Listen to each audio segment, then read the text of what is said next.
guess we're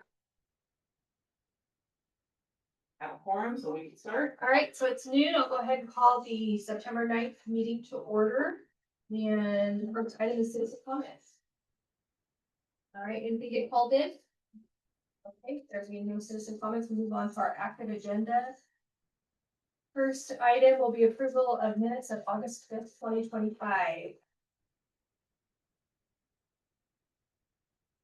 I'll move to accept the minutes as presented. Second that. Yeah, I had a couple changes to them. Okay, what you got? Um, What is on the first page of the minutes, section 3, just to correct the word received. Yep. And then on page 3 of the minutes, the very top second word ballot is OT instead of ET.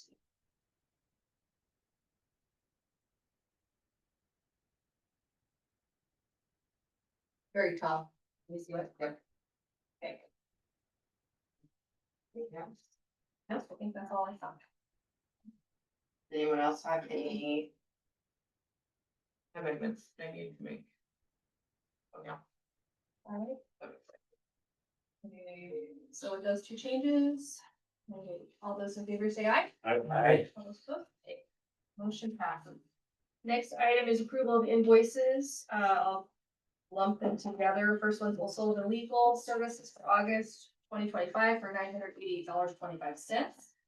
We have City of Lewiston Administrative Services second half of 2025 for $15,177.75.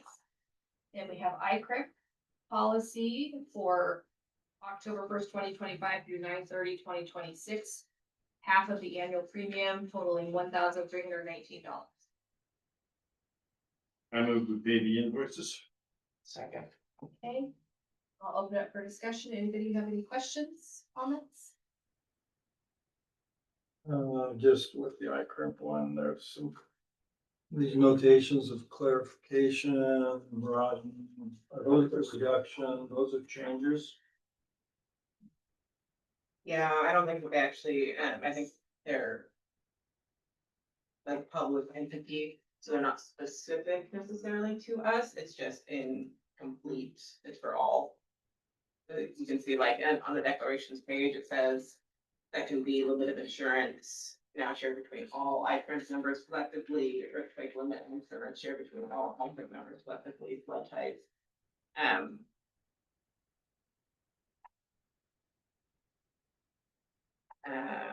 And a lot of these aren't, I don't even know if they would necessarily be applicable to us, because like flood type 1 insurance broadening the coverage, flood type 2 insurance is broadening the coverage. Ordinance or law limit of insurance, there's reduction, property and transit coverage. We don't have property that we transport. Service animal deductible. Yeah, I didn't really know how much it's applied to us, to sit there or the Small ones, insurance aircraft. broker. So I didn't even know where iCrimp would come into play with us, but if there was an accident on a job site that we have contractors do, but I just really didn't know. I can reach out to our representative and provide clarification if you would like. But based on my previous conversations when I met with her like this summer, we have to meet with them annually. It didn't sound like there was anything, any of the changes that were kind of across all of these were not going to be impactful to our URA. That's fine. All right. Any other, do you have any? Hi. We're on the, to get you up to speed, we're talking about the ICRIP bill. Didn't know if you have any questions or comments on the approval of invoices? They have the means to keep us out of trouble, correct? Yes. All right, All for it. okay. All those in favor say aye. Aye. Those opposed? Okay. Motion passes for approval of invoices. Next item is approval of East Orchard Sewer regular bond payment, $148,949.56. So normally this doesn't come in front of you guys, but for transparency purposes, I thought it would be important just for the board to see it. We make this payment every September. It's always this amount. It's paid to Banner Bank. I don't know, maybe I didn't. So for this particular payment for this year's, bond payment, $117,892.94 will go towards our principal. And then $31,056.62 goes towards interest. All right. So. But just for transparency purposes, I wanted to include it, on the agenda. I will continue to do that year to year. Next year when we're doing the budget, we'll again discuss the bond and if, the board would like to vote to make an additional payment like we have in the past. Okay, That's all. all right, so I entertain a motion to Move. second. Second. Okay, we can open it for discussion. Anybody have questions? I do, thank you. That's a waitful discussion on this. So are you saying that, okay, the debt balance is a little over $1 million? Is that? Well, and then you have reserves. Yes, and then we have the reserves. Okay. County's position, I mean, there's a lot more detail I have to look at. But county's position from now on, because we can't find any evidence where it was actually talked about at the council level to make minimum payments should the money exceed. In fact, back in the day, I remember this, the money was thought to, we might actually have trouble making bond payment. Correct, that's why we have to do that reserve. Yeah, so we can't find any evidence where if in the event more money came in than a minimum payment, where the council took a position. So the county's position is going to be that as stated by Lombard Conrad, when these type of issues come up, that everybody works together to the benefit of the group. We think the benefit of the group is to pay the bond off and get the allocate, get the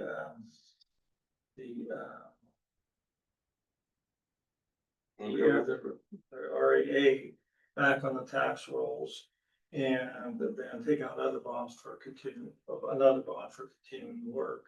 That way the property or the taxpayers benefit from increased values that are put back on the tax rolls instead of it just continually being drawn on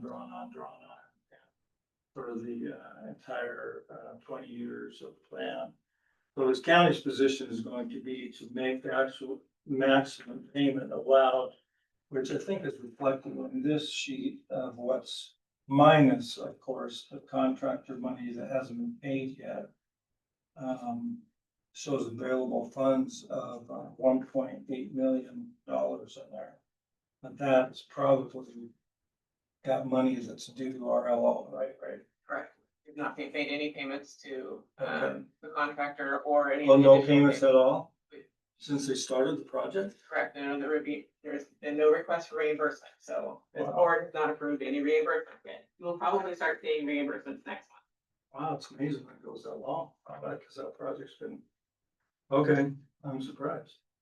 Because we have to pay all the time for courthouse work. So you have to remember that the city is running the contract, so the city may have already made payments to ML Operate, and then will request us to reimburse them. That's the agreement between us and the city and the contractor. So is the contract for the bond payment, is that in our binder? Like if we were to read information, I wanted to go see. 1.5. Okay, remember I didn't know right. if there That's was what like they any did. agreement that had like specific outlining of how we had to make our payments, is that? Oh, for the bond. Yeah. payer. Yeah. So this is the minimum bond payment. This is the agreement that we pay that and then they hold a certain amount in that reserve. Because there was one. Yeah, because there was that concern at the beginning that not enough increment. Okay. Was what we made. Yeah, but as you said before, additional monies have been paid. We have not done that as part of the. So apparently there's no penalty. No, we've not been penalized in the past, so Okay, each year when we do the budget, because it has to be a budget amendment. We look at that and the board decides if they want to make another payment, an additional Okay. principal only payment. So we will again, well, I'm just saying for the record that what the reason why I'll be voting no is county's position is we want maximum paid towards the bond that we're able to get it paid off sooner. and you can definitely make that motion, when we do the budget next year. Why does it have to be a motion? Because we'll be amending the budget next year, like that's the normal course of action that you would recommend.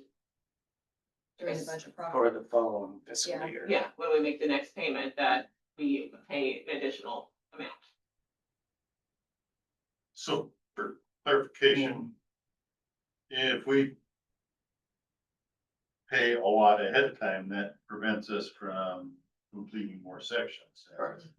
No, it just means you have to go out for a bond again with a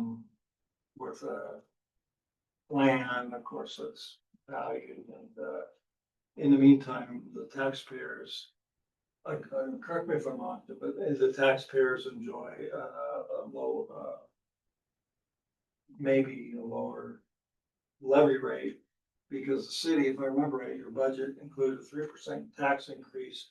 Plus, they had to go after foregone taxes to the point of, I can't remember what it was. $1,200 Okay.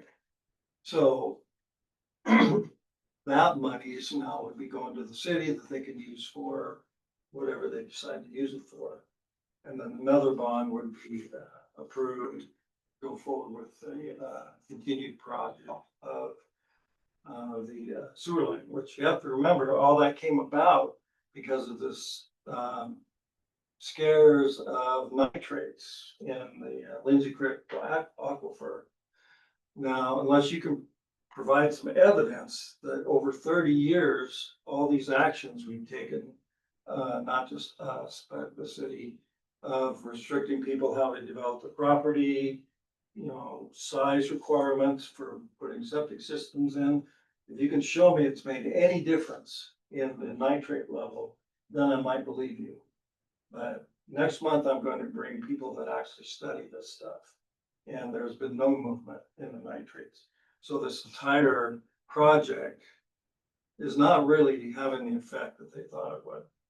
So that's another point where the city's trying to fix existing sewer lines and water lines, all kinds of lines. We're just adding more to the system itself that has to be maintained. I mean, it's part of a way bigger discussion, but I'm gonna be voting no on it because I disagree that the budget has to be amended. I think if the money is available, it can be applied towards paying off the bond. I don't, anyway, that's not fair to talk about this now. Okay. With that being said, I guess maybe we could address some of your other concerns when we decide if we're gonna make an additional payment later too. So. When, You know when? when Oh, did in you say the we're- review? Yeah, well, no, you said we're gonna make it, you're gonna bring forth like later on. That's next month. We can make an additional payment so we can talk about it. It sounds like, yeah, until you amend, until the budget's approved again. I would have to confirm with legal, but my understanding. So I probably wouldn't recommend making an additional payment until we have fulfilled our contractual agreements. No, I with agree. I'm not asking. Barrick and ML. Yeah. But normal process of the board is to start looking at the budget in May and June. And decide then if they want, like we've done in the past, if they want to put an additional payment on the bond, or if they want to move forward with design work or a construction project. And then we amend the budget, the existing budget, because we've already listed out our expenditures, and an additional bond payment is considered an expenditure. And then we amend that fiscal year's budget before proposing the next fiscal year's budget. It's a normal operating procedure. Okay. Well, as of now, we're just gonna make our normal payment, so I'll put that before you guys, you did a motion in a second, right? Okay, so all those in favor of paying the sewer regular bond payment, say aye. Aye. All those Aye. opposed? Alright, Okay. Noted that Doug opposed. All right, next item is review of financial summary, July 2025, and breakdown of the tax and everything. Okay, so in your packet, like normal, is the financial summary that the finance department provides us. After they've received an increment, any outgoing payment that the board has approved, interest coming in from the banks, all that kind of stuff. But this time I also provided to you, a breakdown of that increment received for both fiscal year 24 and then to date for fiscal year 25. We do receive a majority of, our funds in June or July. But some monies keep trickling in kind of throughout the following months. So in the packet, I broke it down by taxing entity and then the percent of increment. Those numbers come from Patty Weeks with the county. So then you can see on the second box is fiscal year 24, which ended 9/30 of 24. And at that point, we had the four revenue allocation areas open. So East Main, East Orchard Sewer, Bryden Avenue, and downtown. And so I have each of the increments collected for each of those four. So the total amount of increment collected was just over 2 million, so $2 million, 2,300,000, sorry, $38,547.32. And then each amount from each side. And then I broke it down further for what that total share was in 24. So what the percentage is for city, county, school, and port. And then the total share and then breakdown of each of the four revenue allocation areas. And then like the board is aware, we did close out East Main. And so then I put the entire amount that was returned to taxing entities. Again, by the percentages, and so total not returned to taxing entities was $1,134,839.30. And then to date, because of course now we only have the three revenue allocation or areas that are open, so East Orchard Sewer, Bryden Avenue, and downtown. Increment collected to date is $1,552,988.61. And then again, to date, I broke it down for you guys, just so you can kind of see, because it kind of helps make these numbers make a little more sense. And you can see what that kind of breakdown is. This is showing you just by revenue allocation area, because that's how we, track it in the books for what is available to spend in each one when we have projects. But I just wanted to take it that step further and break it down by taxing entity. So it's just informational things. I'll try to do that every 6 months as we receive kind of those large chunks of increment coming in, just so the board is aware. Thank you. Yeah. I like that. Good numbers. Yeah. Track. yeah, it's very good. All right. So that doesn't require a motion, so we'll move on to review of Bryden Avenue revenue allocation area number 6, plan and prioritization of projects. Okay, so we're gonna see it's, well, I'll wait back and then there is a second share. Okay. So in your guys' packet, so when I sent out packets, I sent the entirety of the Bryden Avenue, the resolution creating the area, and then the full plan, like 165 pages. So I didn't print that out for you, obviously. I do have it saved on the desktop, so I can pull it up and share it if we need to look at it. So just a quick overview. So in 2018, City Council adopted Ordinance 4732, which approved the revenue allocation plan for the revenue allocation area number 6, which is Bryden Avenue. Bryden Avenue plan establishes a base assessment role as of January 1, 2018, and its term will end December 10th of 2038. Revenues generated through the term of this RAA will be used for the widening of Bryden Avenue from 4th Street to Thane, including roadway surface, curb, gutter, sidewalk, streetlights, and timing, all utilities, water lines, sewer lines, stormwater, and other matters related to thereto. That's the statement that comes from the plan itself. So original projections for tax increment revenues for Brighton Avenue were 2.7 to 4.4 million. Included in your sheets, and it's probably little because I did it on a big sheet, but it copies little. I projected it out based on current increments that are being received. And estimates ending in 2038 put us at 9.1 million. So about double what was originally thought to hopefully occur. So in 2022, the Urban Renewal Agency entered into a reimbursement agreement with the Wilson Orchards Irrigation District. I included a copy of that agreement in the packet for you guys to see.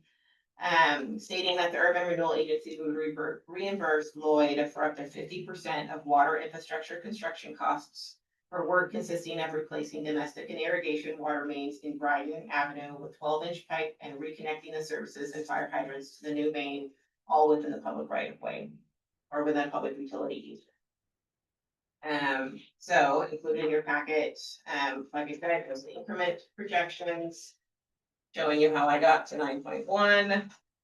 And there is, so we've had one kind of larger expenditure over the course of time.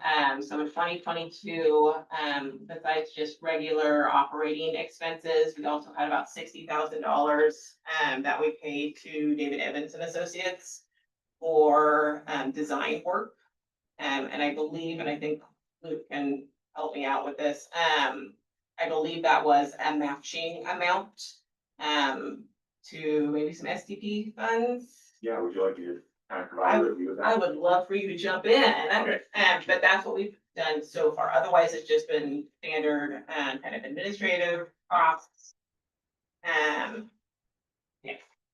So Luke will give us a little bit of an update, and then we can talk about the things that are actually called out in the plan for the projects.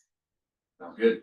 So in 2021, the city came to URA asking if they would be willing to partner with us on the match for our STP funds for the Brighton project. The initial or the design of the project between 4th and 7th. And the STP amount was 935,000. Do the math, and so the request to URA was for the match amount of $68,629. The URA said, yes, we'll do that. And so we moved forward with that project. Those funds are pretty well expended. We do have a little bit of remaining in the STP urban amount. We're going to use those in continued design. An update on the design process. We ran through DEA's initial scope of services, and due to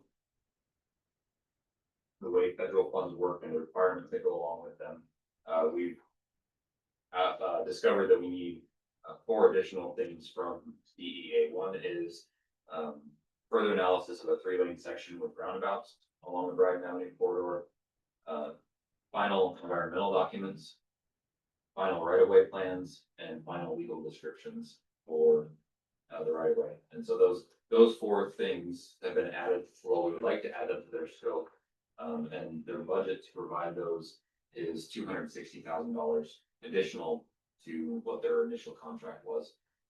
And we're going to cover some of that with the STP urban funds that are remaining. There's $75,000 left there.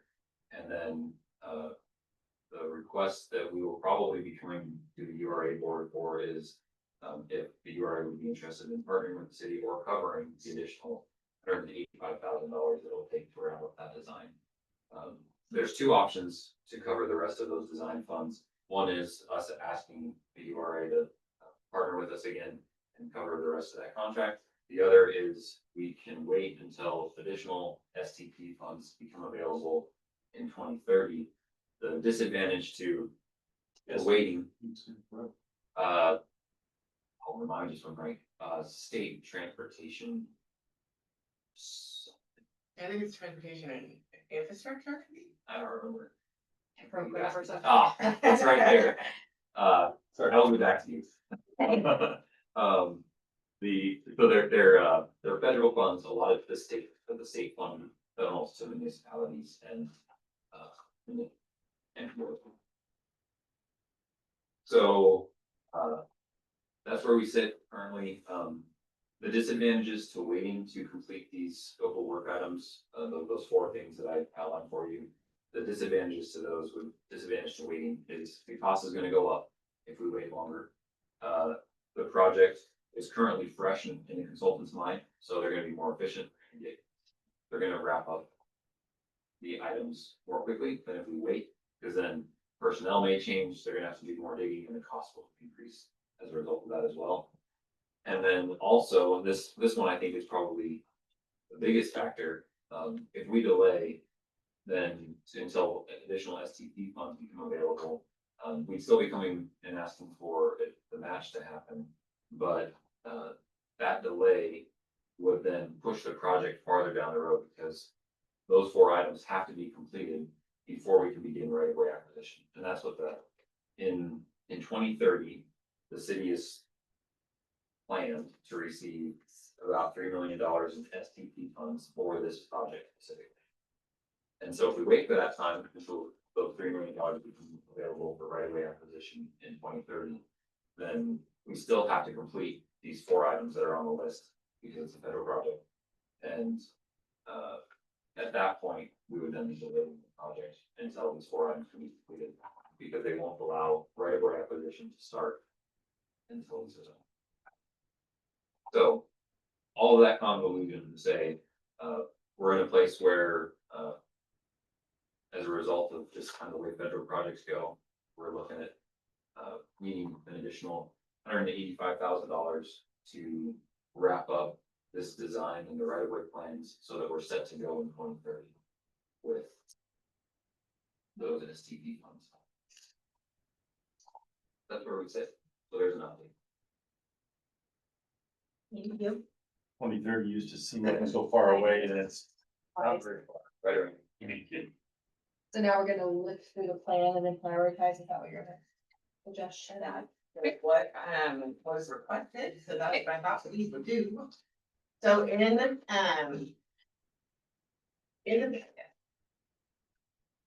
so like I said, I didn't include the entire plan because it's more anticipated.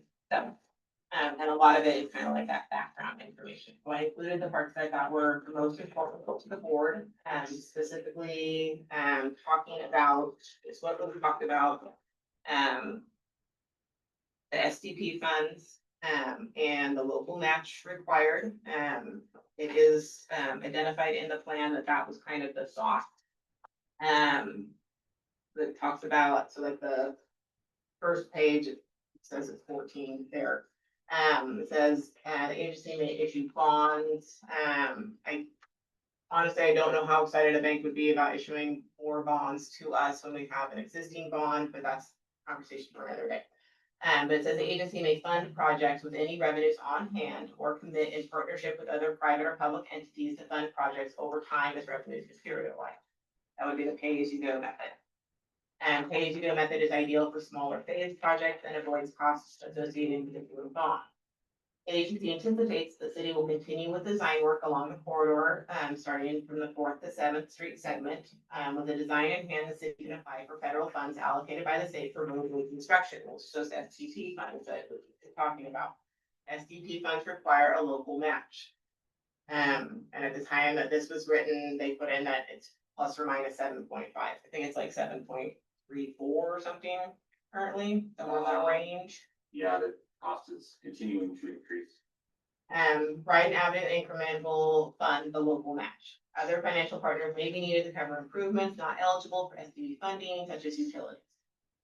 And then there's a couple more paragraphs that kind of talk about the time frame for SDP funding, because it is federal. We're kind of put on a list and then we rotate through. So it says securing STP funds is approximately 10 years out. It'll be used to fund engineering, design, and construction. Prior to that time, so year 2 to 9 of the RAA, and subject to available increment, the URA could fund necessary appraisals for right-of-way acquisition and design work. Construction will occur in years 11 through 13. And then the remaining years 14 through 20 are expected to focus on paying off any debts incurred. So that kind of just talks about that idea. And then there's, maps, obviously. So then description of projects. So projects are pretty simple.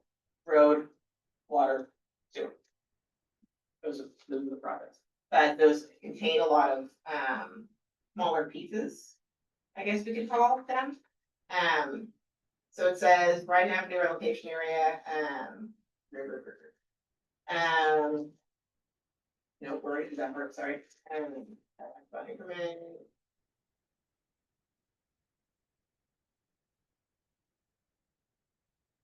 The long range plan. So then there's a lot of conversation or a lot of discussion in here about traffic conditions in the area that are unsafe, and so that's kind of part of the idea around changing the road section.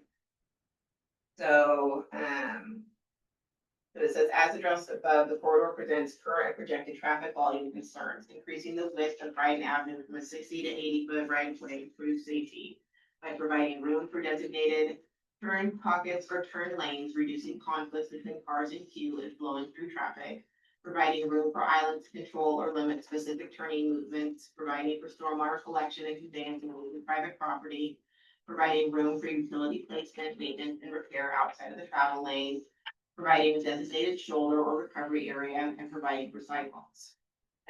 So like Luke kind of covered, so we've had one kind of set of design. My understanding is that for a 5-lane section, yeah. And then part of that would require a lot of right of way acquisition, which is buying property from houses that front right in. The cost of that has already gone up to, like, we're slotted to receive the 3 million in 2030, but I think the estimate for right of way acquisition is currently somewhere in the neighborhood of 8, and that's under current prices, so, we're not exactly sure how that funding is all gonna go, but, that's the hill that's being climbed as we look at moving this project forward. In the additional scope of work that you guys are looking at with David Evans and Associates, was some of that to maybe look at other lane sections that might work better? It won't be better. I know It's there's a a lot of question like different will- things that will are it be floating added? around. Yeah, it's a question of would a different section be added? Okay. And that is the evaluation that wants to happen. There's an old evaluation that was done that recommended a 5-lane section, Mhm. and so when the project spooled up, that's what went forward. When we got to the point of estimating right-of-way costs, and we're now in the neighborhood of $8 million, that makes you step back and go, oh, okay, is it possible to do something shorter term that will get us down the road while we begin right-of-way acquisition along the way? And so that's what is now being evaluated as kind of is that a possibility just because of the overall expense of the 7? Question. Okay, so this right of way expansion, the $8 million, that gotta buy whole houses, Some of them. some of them. So there's a few places where the current homes are located too close to the street to be able to acquire the right of way and maintain a safe or a reasonable distance between, say, the backup sidewalk and the home itself. And so if you think of like the south side of riding between 4th and 5th, where like right next to the airport there, right after you go past the airport, come up the hill, there's those series of homes there that are just right against the street already. We basically purchase those. Of course, the dentist's office was already set back as part, because it was in the plan, and so the dentist's office is set back far enough off. But yeah, there will be full homes acquired. Not all of them. Most of them will be preserved, but there will be few from acquired. And there's a whole communication process in the federal system that requires us to communicate with them, property owners, so they all know this is coming in, this is happening. And so we'll continue providing by that process. It's pretty rigid as far as what we're able to do and the communication we have to have. Are the homeowners receptive or are they? Most of it's rentals, Okay. and so generally you make a property owner whole. You know, it's not like you're dealing with someone's home. Yeah. It's a. And I guess it's still a home, but you know what I mean? Yeah. Most people haven't been living there for 40 years. Who are the So that's the road part, and so then the next one identified is the water lines. Water lines in right now, they're inadequate or obsolete, creating unsafe and unsanitary conditions. And so then there's quite a bit of talk about, how Lloyd comes into play here. Because those are, their water lines. So it says Lloyd reports piping system is a mix of sizes and materials. 4 blocks are served by 4-inch lines or smaller. So that'd be in the 500, 700, 800, 900 block. The 600 block is extremely limited with no water main over 6 inches. The 400 block has a 6-inch main. The 1000 block is an 8-inch main on the west half and a mix of smaller sizes on the east. Lloyd indicates that a 12-inch line for domestic uses and a second 12-inch line for irrigation purposes are needed to service this main east-west corridor in New Yorkers. So that would upsize everything, right? So then I can kind of just talk a little bit more about lack of development because of the water line sizes. And then there's some estimates from when the plan was originally done of what like the per foot cost is. So there's that, and so then it talks a little bit about like lot size and stuff like that, and kind of that if you made the improvements, that could open up development in some of those lots because you would have access to things like water. So as we continue moving through, there's a lot of just discussion and narrative about the problems and why it's considered, blighted. So, and then there's a project summary of estimated costs. So, it's identified, like I said, in basically 3 areas. So Brighton Avenue, widening of the road, water system, and then sanitary sewer system. So, the previous discussion had been, wanting to look at the projects within the plan, with the idea that you'll never have enough money to pay for everything. Brighton is kind of a different situation because it was sort of created with the thought that it would be a partnering situation, with other entities such as Lloyd and the city, and utilizing other funds, not just URA tax increment funds, to pay for these projects. And that we would be kind of matching, we would not be paying for the whole thing, right?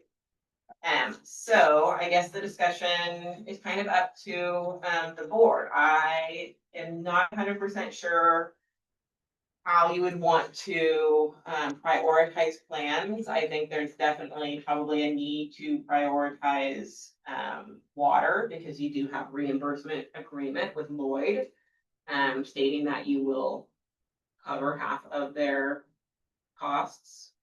I know that Lloyd's ability to do the project hinges on the city, and the tearing up of the road, because they don't necessarily tear up roads, unless they have to. So I would open it up to you guys for discussion. Does anybody have anything they wanna? Well, certainly the lack of water has been brought up before for potential development. Yeah. Yeah, and so in the,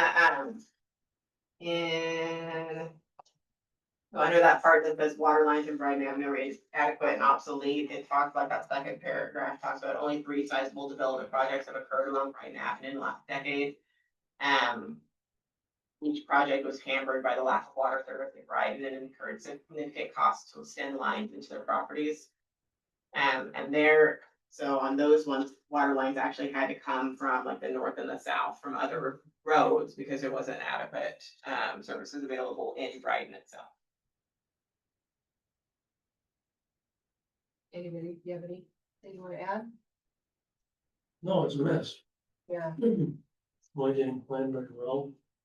And when the area was originally platted out, it wasn't planned very well.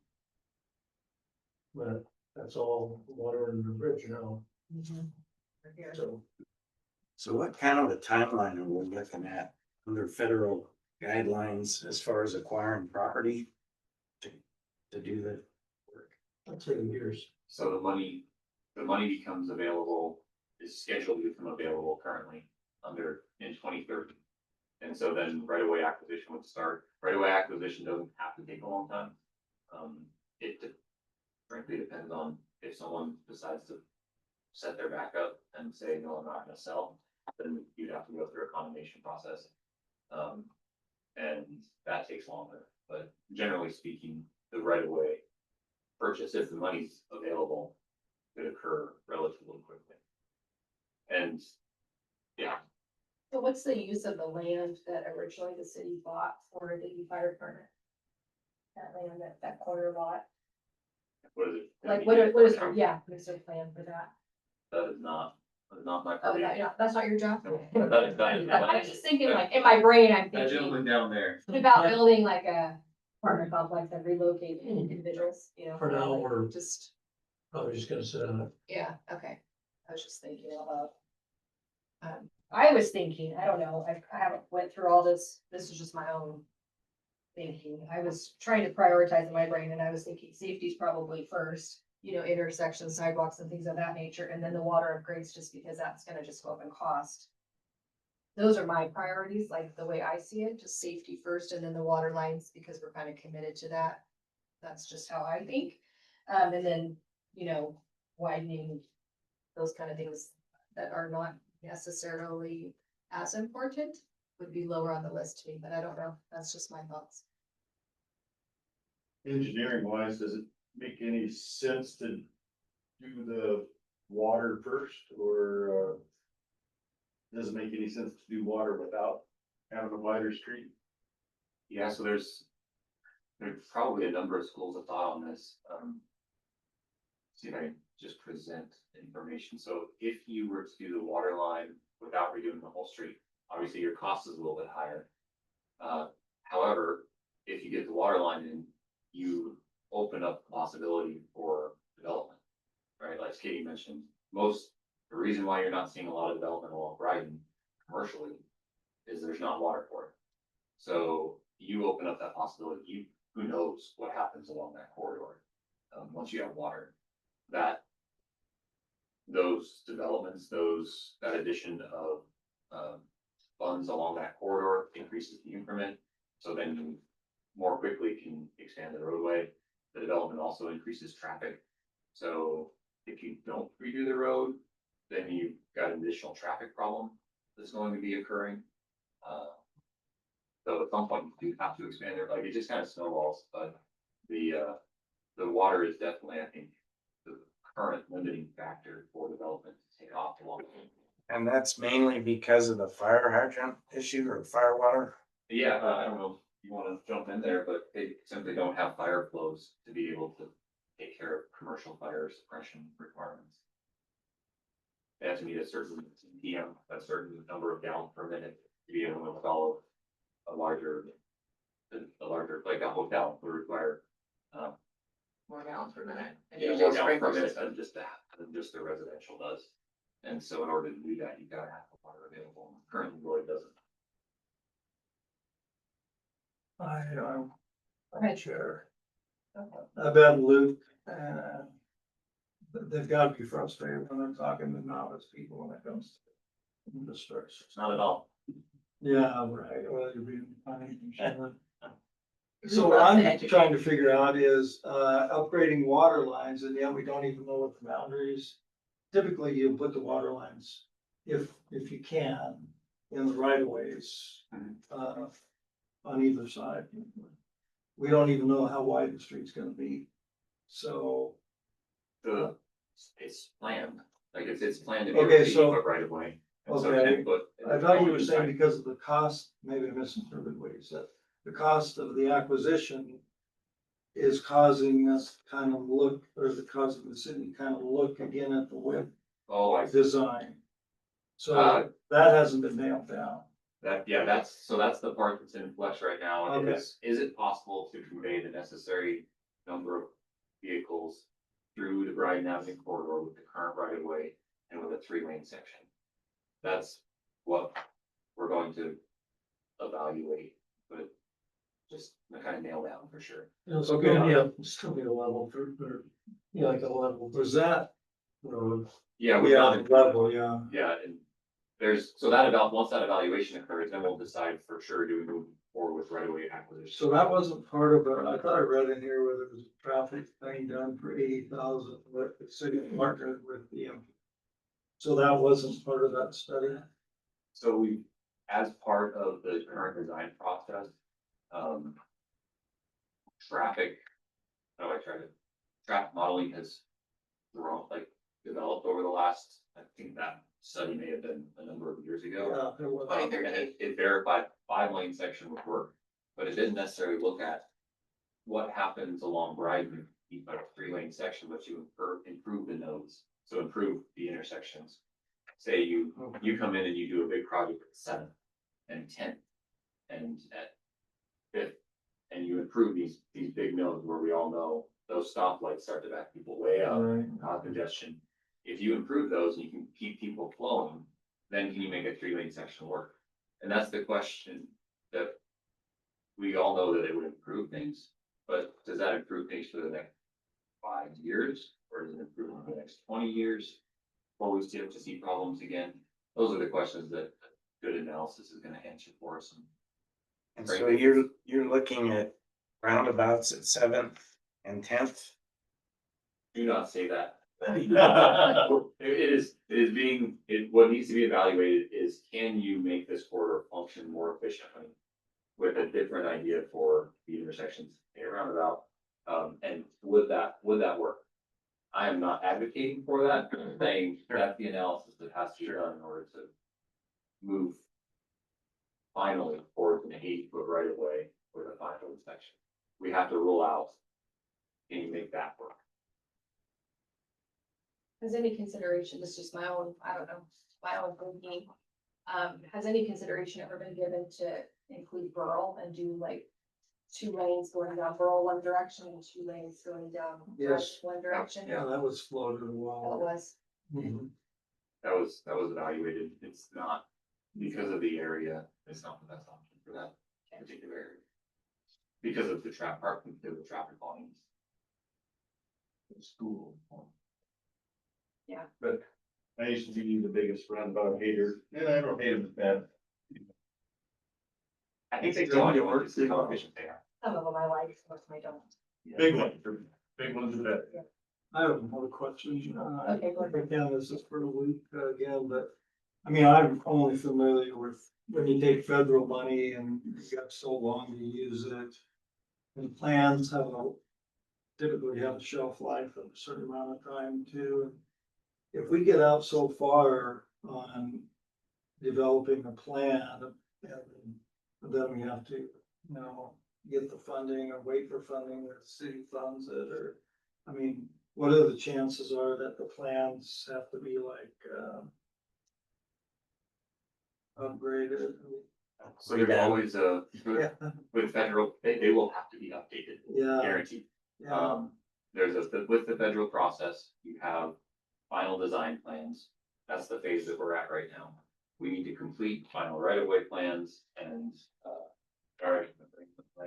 the legal descriptions, the final environmental document.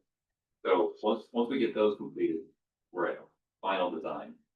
And then you wait for the money to stock up. And once the money becomes available, you send it back to the consultant and say, update your plans and give us what are called PS&E documents. And that is like, we're going to construction at that point. So yes, they will have to be updated. Which is your end. Circling back to the water thing. Would it go, on the edges of the road, like you talked about right away, or right down the center? So I'm not exactly sure what the design would do, but we know where our right of way is at currently, and you would want the water lines to fit within that. Alright. depending on where the right of way is, if we have to move the lines or not. Yeah, we're at 60 feet, right? Currently, Yeah. But you'd want them near the edges of that 60, not down the center. not necessarily, Yes, sir. because right now the edge is gonna be sidewalk, which would be more expensive than just replacing pavement.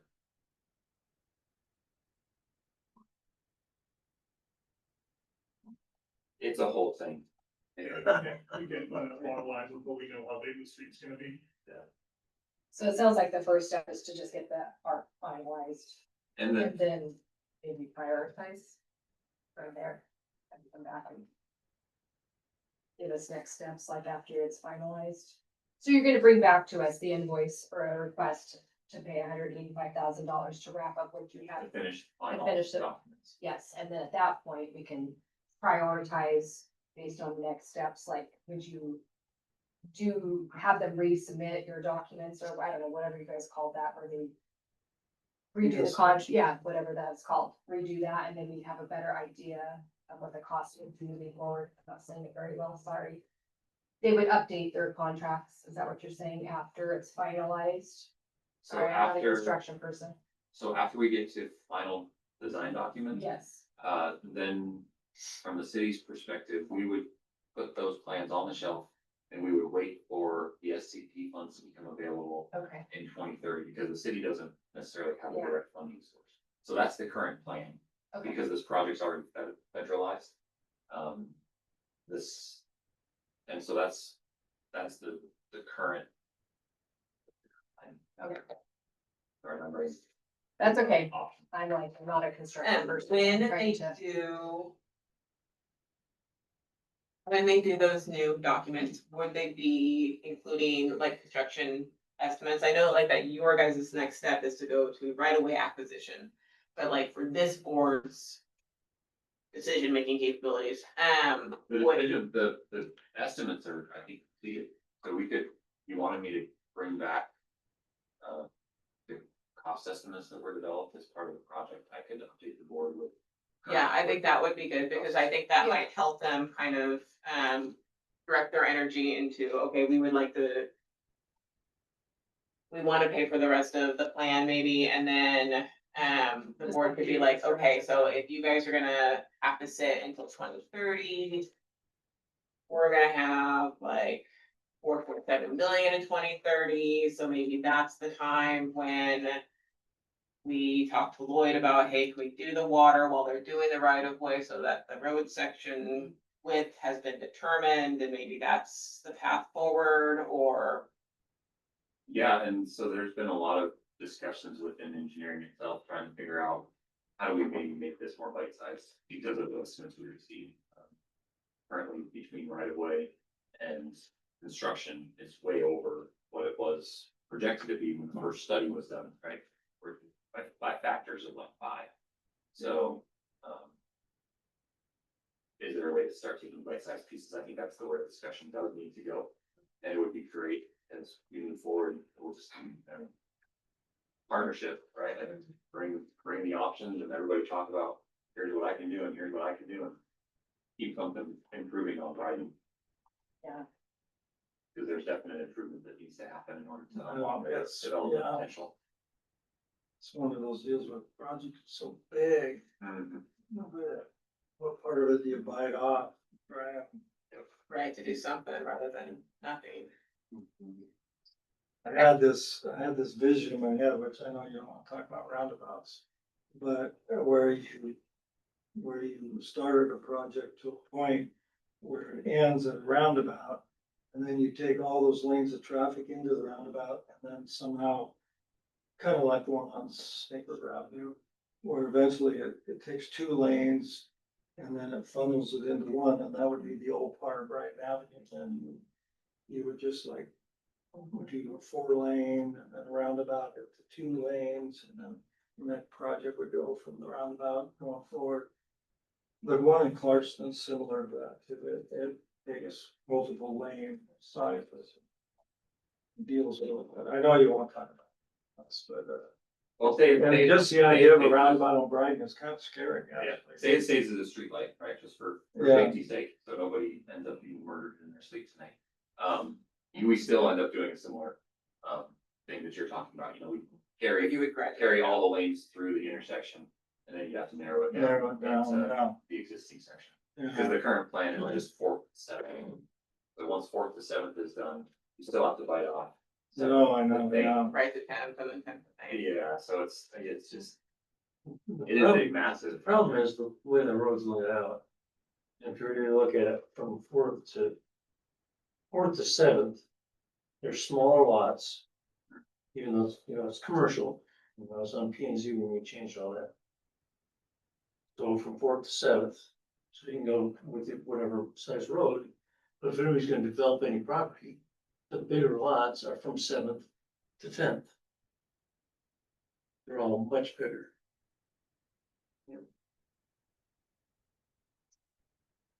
So, So when were you gonna do the study that looks at just the three lane option? It's moving forward currently. Okay, I think we're in negotiations on what exactly. like, What all we want them to be as part of that analysis. Then, once the contract, well, it'll be, David Evans and Associates, that's who's under contract, so this is just an amendment to their current. so will they break it by sections too, or is it just? The analysis, the Yeah, analysis will be the whole. Oh. thing. Let's get it decided, right? yeah, I just assumed we could do it in sections, that way it's more feasible to bite something into it. Okay, so with the board, need to kind of just keep riding, so we're kind of slowly going through all the plans again, like we did, a year and a half ago. So I can keep writing on the agenda as a discussion item, and I can even make it an action item if you guys want to move forward with stuff on it. And then if Luke is prepared by the next meeting, to bring something from the city, requesting, some shared funding with us, then we can add that, but I can just keep writing on the agenda, so this conversation can continue, and you guys don't need to necessarily make Yeah, a I don't know, prioritization decision today. yeah, you can't really prioritize it, plan's gonna change, it's like. And so we can just keep it as a continuing item, and then as we have more information and plans get more complete and those sorts of things, then you guys can keep discussing it. Does that work for everybody? sure. Yeah. How about you, Doug? Good? Everybody? Yeah, I almost feel I'm underqualified for this. I'm way under qualified. Or is any from an engineering standpoint, what do you do first? Right. How much do you do? Probably a lot unqualified.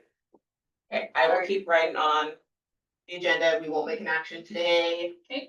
And we'll keep talking about it. I think All right. that's the best thing to do. All right.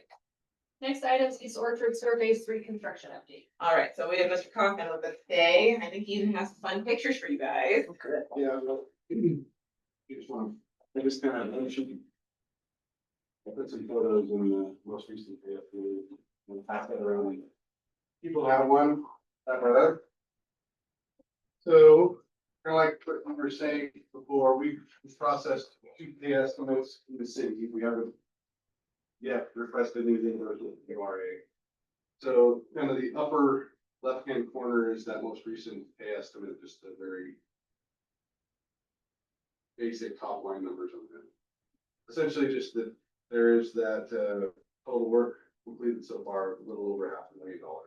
That was as of the date of the pay estimate. So they've been working since then, but kind of the most recent one we have there, which, is a little more than 1/3 of the dollar value of the contract.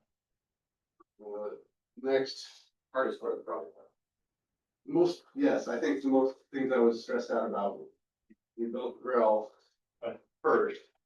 And so that is complete. If you kind of look at the area map, so I had pasted these things on top of our title sheet for the plan sets, and she's seen the area map before a time or two. So I put a thick green mark through the areas that are constructed, kind of as of today. So you've got grill that's all the way done.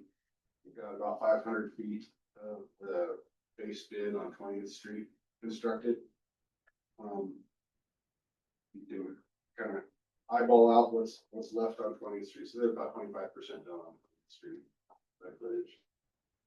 And then we have not awarded that bid alternate 3 that shows up on that there, but, yeah. The pictures that I put on there just starting on the bottom left is, Did alternate meaning, section 19. No, that's section 1 up here in the Or, top part. with the one in the blue circle. Well, okay. No matter how long we wait on this contract, it's not gonna turn green, because we didn't award it. So, but the rest of them should all. The picture on the bottom left really is just the trench section. You can see the 8-inch sewer line in the bottom with kind of a temporary plug in it while they're digging next to it. This is in Grell. You can see, Lindsay Creek Road in the background behind that coming up to the intersection while that was under construction. You can kind of see some of the rock, in the bottom of that trench. And then the next one to the right is looking at a much deeper trench, and they're showing at the manhole we are tying into at the start of the project on 20th. So that's the concrete, they're kind of right under the excavator bucket in there. So they've just tied in with the first piece of sewer line and put the pipe bedding over it. But one thing I like about both of them is just to really illustrate the difference in the type of construction. Grell was not super deep, but it had a lot of other stuff between the gas lines and drain lines and water stuff, kind of all at the same elevation that we had to fit in there. Southern one, in 20th is mostly quite a bit deeper. Then getting back to the top of the page, there's a picture, just kind of an example of one of the green stakes that's put out there ahead of where we're stubbing out services to those individual houses. So if you drive through there, you'll see some green stakes put out there, and like on Grell, all of them have a service that went to where those green stakes were. This is before it's been built, but you can see that the sidewalk hasn't been taken out and repaired yet. And then the upper right one was just the first manhole that we installed on 20th Street. Again, kind of just illustrate the difference. You can see one of the services kind of just stubbed out of the mainline pipe there behind the manhole. We'll be coming back and bringing it across the street for the rest of it. The things I wanted to mention, besides just the map and photos, was that we processed like 3 change orders so far. One was no cost, just additional time coordinating with Avista for gas lines and Grell. Another one to add an item that's like $465 each to sleeve some of the services. They are crossing very close to LOID lines. We've done, I think, paid for 2 of those so far. And then the last one is change order 3. Mostly it was squeezing all the changes to that lowest point in Grell with got rid of the old 1-lane bridge, put in a real storm drain line across there, threaded through all of the LOID lines, and kind of curing that, we ended up putting in additional like storm inlet structure so we could backfill around that and keep more cover over the water lines. Mostly, so you go up there, you can see those 2 inlet structures on the uphill side. So that we could get this sewer line across the storm. Set it there. So far, the things that we're tracking a little more closely, rock excavation in Grell. Less of it was diggable than we had estimated beforehand, so that quantity is bigger. So far in 20th, we haven't had any increase in quantity for rock excavation, but we'll be watching that more closely, or watching it closely, because as that grows, the cost grows for the project. And outside of Grell, we assumed 100% import backfill for Grell because it's such a potentially damp area there. Planned and budgeted for 50% native backfill, 50% import on 20th Street. And so far, we're not getting up. We don't have nearly that 50% native backfill so far in that first 25%. So we're going to be pushing even harder to get more of that constructed that way. Wow. So you mean hauling gravel in instead of using the dirt that's right? Correct. Yeah. So those are the 2 things that we're watching closely. Any other questions I can?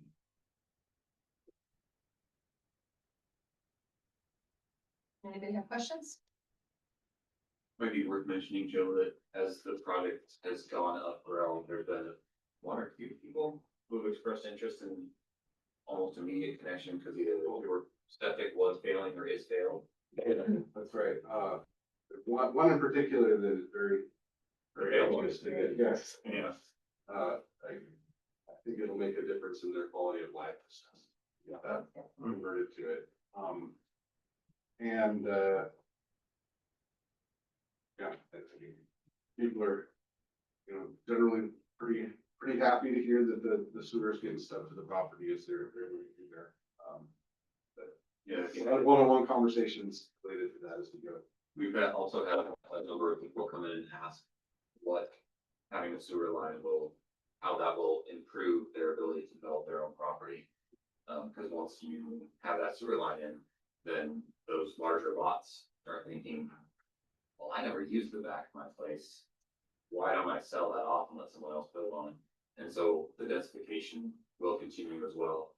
And of course, we've seen Skyview Estates came about because the sewer line, then Lindsay Creek Estates. There's one across from Skyview Estates that I just went down the name of it. Heimgartner subdivision happened, that was 12 lots. So you add up the infrastructure or the housing itself that has happened as a result of this project, and the benefits really start to add up really fast. So it's exciting to me to see additional sewer going in, because that's right now, that's why it's an RA, is because right now, not having sewer is preventing densification. So as this continues, we'll see additional densification as you lower those barriers to, I mean, reducing the cost of developing a lot, you're lowering the barrier to putting in a new home. I'm all for this project. Cool. Thanks, Joe.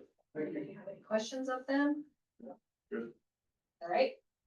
I will move on to unfinished and new business and open it up to board member. Do they have any comments? I will just note that, so next month is a discussion about the sewer, East Orchard sewer, so please bring the nitrate readings that have been accumulated over 30 years. And was the basis for the sewer project to even begin. Plenty of time, we have a month till the next meeting, plenty of time to get that information, because I will have information that I present myself and probably people, or at least a single person coming. So What's the 30-year span that you want me to try to track this out? well, 30 years began when I built my house, and the city passed an ordinance saying you could no longer build a house on a standard lot. They began requiring 1 acre based on concerns about septic systems in East Orchard and nitrate levels. So I'm the very first one that was affected by it. So. You know what year you built your house? Yeah, in 95, July of 95. Well, that's when we started it. Okay. So the city was trying to reduce the density. Right then, based on the nitrate concerns. So from that point to this point, 30 years of data. Or should have, health department, somebody does. Because they're studying it. That's what the basis was. So this idea, I've been there a long time. This idea that the density was, the sewer is reducing concerns, and that the density can now be, much higher is kind of a false statement, because it's a self-imposed restriction that the city did 30 years ago. Except that practically, you can't really have a septic drain field unless you have a lot close to, I mean, it's a certain amount of square feet. Oh, yeah, They have but much drain- much less than 1 acre. The county's restriction is only half an acre, and even that's, I don't know how they even came up with half an acre. But you gotta go back, there's a history behind this, so you gotta go back to the history. So my only concern is that we have the numbers, present the nitrate numbers, and we'll see if that's the reason we're moving forward, or that the URA is funding this project because that's what the funding was based on, was this nitrate level. Now, if it's not the nitrate level, then it's simply a city project. And then we might have another discussion. So That's my only request is that you have the nitrate reading studies. You can get those from the Board of Health or. one thing to look, Katie, you might also check with the county health district now. Just go through a land division, they talked about it. And the county health district, they're required on this division that there was not only room for the drain field, but room for if that drain field Yeah, fails, additional. to put another one. Yeah. So, Another self-imposed restriction, so. There, that restriction has been in place for a long, long time, and drain fields have evolved much since that time. They do all kinds of drain fields now. And I have a special engineered drain field on my property, actually. So, anyway, that's my only request, be prepared to talk about the nitrate levels. Okay, Hey, could I interrupt? yes, sure. I guess I'm curious about how this is related to the URA. And I keep And- this- Is Commissioner Havens, are you asking the URA to defend a city ordinance that was put into place 20 years ago, 30 years ago? Oh, I'm just giving you a timeline. The ordinance was the timeline when it began in 95. And that was based on nitrates. I'm simply saying in the plan, it specifically says nitrate levels. That's what I want to look at. Okay, You don't have to spend it, you just have to provide the data. well, that's all stuff that you could get as well. If the city doesn't Oh, have I this am gonna document, have- I am, but the discussion next month is about the East Georgia sewer, and our plan says that, because of concerns about nitrate levels, blah, blah, blah, blah, we don't have that in front of us right now, that, this project must go forward. So now let's talk about the nitrate levels for a period of 30 years. See if that's still, is still a concern of, moving this plan forward. If that's what we're still doing and why we're doing it. That's what the plan was based on. I just want to make sure that it's still in effect. but you are asking the district to bring evidence to the next, or the URA to bring evidence to the next URA meeting to establish that this was the purpose.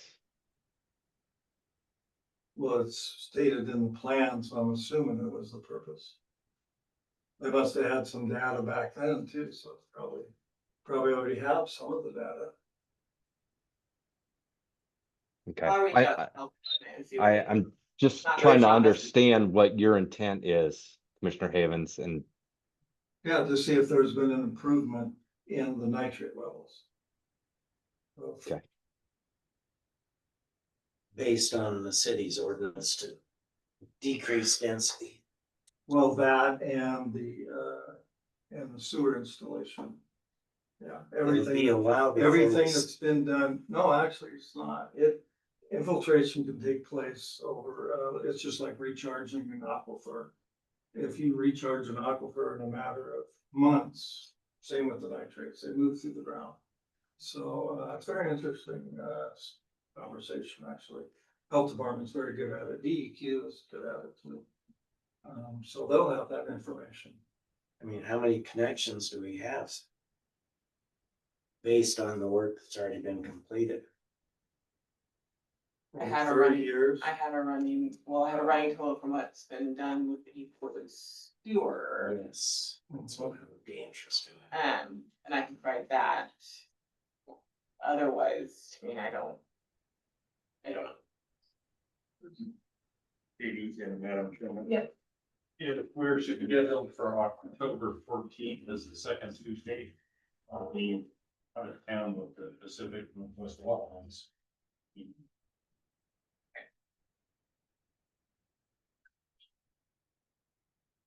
Which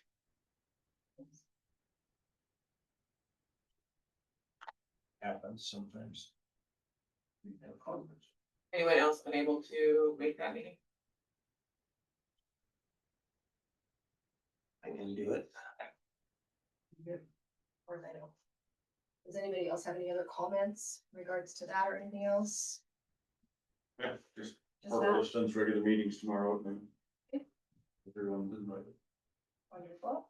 Your dog looked wonderful for the ribbon cutting. You did a great job. Enjoyed Yeah, it. that was good about. That was a good event. Very hot, but it was beautiful. Yeah, Turned out good. So that's the only thing I have to say. What was that? Oh, gosh. Been a out couple of weeks town. ago, yeah, The ribbon cutting. that was, you missed out on all the fun things. Yeah. That's just it. It was August 12th. August 12th. It's a nice event. Good job. Yeah, so hopefully we'll have we'll call it transient docs update. For other uses around there. Just have What to have it been- up at that. Yeah. What's all the construction been just to the east of there recently? Putting sewer line under the railroad tracks. I believe, well, Isn't some of it parking? What do you mean way east of it? Yeah, right around the end of the railroad bridge. yeah, it's going under, and we haven't really started developing the, like, in phase 2. But, Yeah. getting the sewer is part of phase 1, so, and it's not an easy process doing something with the road. Yeah. More than that, Yeah. But it's necessary toward completing future goals for both the cruise boats and, maybe potential RV park someday too. It looks good. Good job. All right, any other comment? Okay, I'll open up for staff comments. Over to you. So just, October meeting is October 14th, the Joe will be gone, everyone else seems to be available. The previous request would be to review the East Orchard Sewer Revenue Allocation Area and the bond payment information, so I will add, the nitrate information also. I will reach out to Public Health, I'm not going to promise that I'm gonna get 30 years worth of information from them, but I will reach out. And then as discussed at the last meeting, we have moved our November meeting to November 13th, which is a Thursday. So make sure you mark that one on your calendar. Same time, same place. This will be on November 13th because of the Veterans Day holiday on the 11th, which is our normally scheduled time. And then on that agenda, we will have a review of our downtown revenue allocation area plan and projects. And hopefully either Luke or Dustin from Public Works will be speaking with us because the general obligation bond will have been on the ballot the week prior. And so we'll know if that is passed or not. And that might be part of our conversation. That's all I got. Okay. All right, with that, I entertain a motion to adjourn. Second. Okay, all those in favor say aye. Aye. Okay. Thank you all. Thanks.